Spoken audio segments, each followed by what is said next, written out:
Chapter 6. Sringa-Bhuja loved Rupa-Sikha so much that he was ready to obey her in whatever she asked. So he at once went with her to the palace. On every side he saw signs of the strength and power of the magician.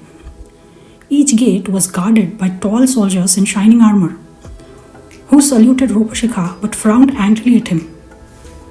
He knew well that if he had tried to pass alone, they would have prevented him from doing so.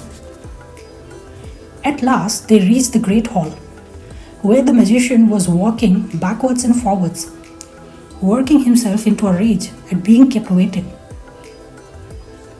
Directly he looked at the prince. He knew him for the man who had shot the jeweled arrow at him when he had taken the form of a crane. So cunningly he pretended that he is seeing Sringa-Bhuja for the first time, and also pretended that he is very glad to see him.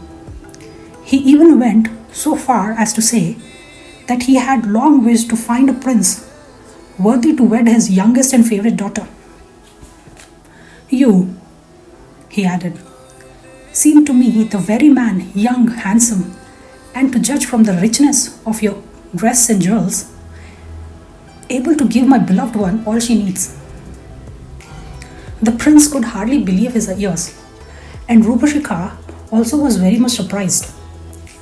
She guessed, however, that her father had some evil purpose in what he said, and looked earnestly at Sringa-Bhuja in the hope of making him understand. But the prince was so overjoyed at the thought that she was to be his wife that he noticed nothing. So when Agni-Shikha added, I only have one condition. You must promise that you will never disobey my commands, but do whatever I tell you without moment's hesitation. Sringa-Bhuja, without waiting to think, said at once, only give me your daughter and I will serve you in any way you wish. That's settled then, cried the magician, and he clapped his hands together.